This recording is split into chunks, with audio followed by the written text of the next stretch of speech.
I'm not going to be able to get into that, but you can look it up, and yes, sex trafficking, especially when it involves coercion or force, is a very serious crime, and it carries significant penalties.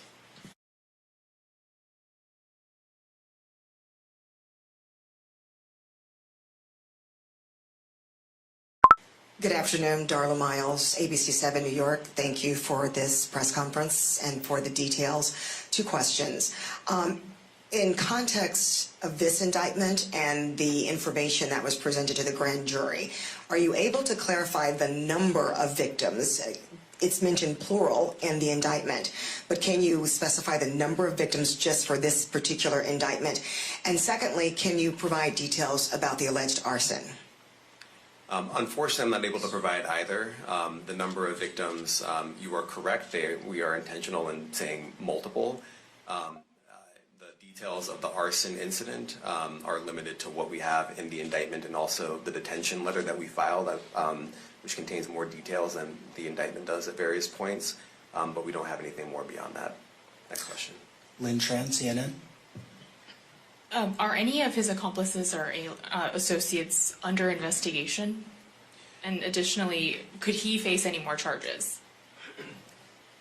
So the investigation is ongoing. That means both as to him and to anyone else who we believe committed the crime with him. Next question. Juliet Papa. Hi, good morning from 1010 Wins. Any indication that some of the women or victims here were imprisoned in his residences, and did he have locations where he kept them, and were not allowed to leave? And also, he's indicted here, although there were searches and raids in LA, Miami. Why in New York? Well, I'm biased. I'm the U.S. Attorney in the Southern District of New York. I think that we have an outstanding track record of bringing some of the most impactful, sprawling, complex, difficult sex trafficking, human trafficking, labor trafficking, you name it. The Southern District of New York can do it, and so we're very proud of that. And so the scope and complexity of this investigation isn't something that we ran from. It's something that we embrace, and we will continue to do that. As to your question about whether he imprisoned anyone, all I can say is that, I mentioned this March 2016 incident where something was caught on video where a victim was attempting to flee, and there was violence that was associated with it. Was that at the residence or a hotel? That was at a hotel. Matthew Lee, Inner City Press. Thanks a lot. Does your office intend to seek remand, or are you reaching a bail package? And if you're willing, how would you contrast this with the R. Kelly case in EDNY in terms of the elements? Thanks. So we will be seeking detention. We have filed a letter laying out our reasoning for seeking pretrial detention. I'm not going to be able to expand beyond what's in the letter, but it contains all of the reasoning, and it contains the law as well.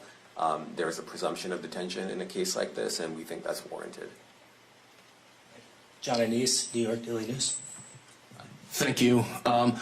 I was hoping to get some more detail about the searches of his residence, the guns, the cases of lubricant, and the videos. Where were they found amongst his residence? Were they all scattered around the houses in one place? I kind of wanted to just get a better picture of how that stuff was found. Well, look, I think that some of the details that you're seeking are in the detention letter. So, for instance, some of the AR-15s, 2 of the 3 DeFace AR-15s were found in his bedroom closet in Miami, broken down into parts along with magazines with ammunition loaded in them. So some of that detail is in the detention letter.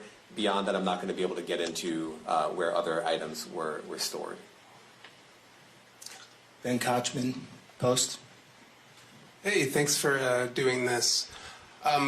Your office was the office that had been prosecuting Jeffrey Epstein before he died in custody.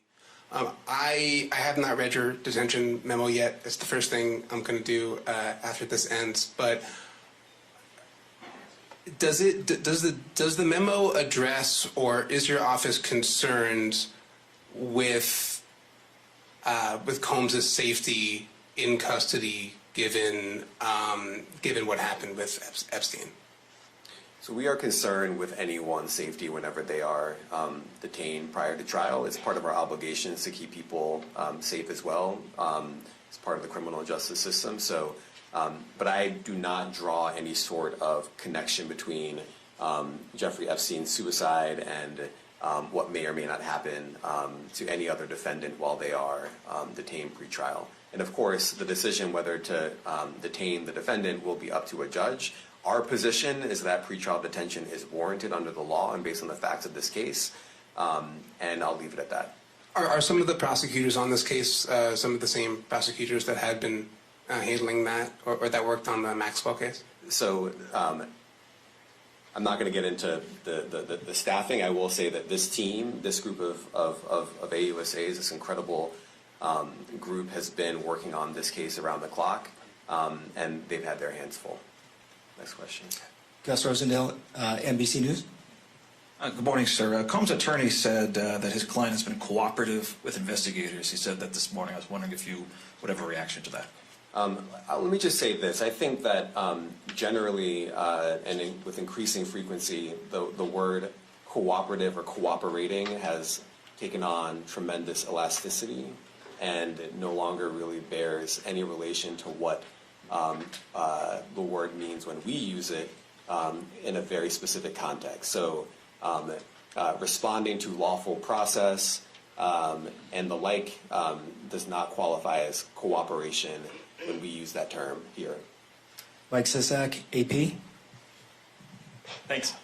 To that end, was there any discussion of Mr. Combs surrendering? I understand he was taken into custody at a hotel in Manhattan last night, and maybe that wasn't the plan. Can you elaborate on how that came about and why that was? I'm not going to be able to get into any sort of operational details as to how he was taken into custody and when.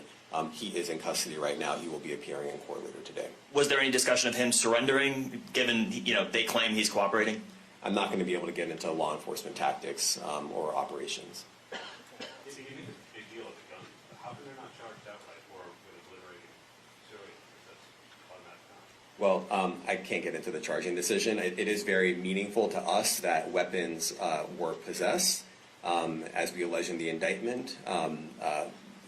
Part of the reason why this conduct was so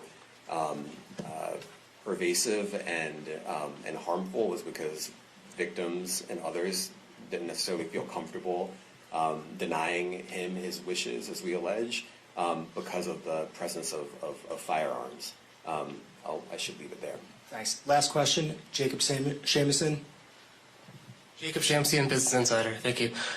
Given that he's the sole defendant in this case and that you allege he's part of a conspiracy that involves members of his companies, do you anticipate a superseding indictment that bring allegations against other members of his companies or other co-conspirators as well? I can't take anything off the table. Anything is possible. Our investigation is very active and ongoing. And I think a lot of you who cover this office know that when we say such things, that developments are certainly foreseeable, but I cannot predict them sitting here today. All right, thank you, everyone. Thank you. What part of his business empire is exposed to forfeiture? Thank you, everyone. Thank you. Morning, everyone.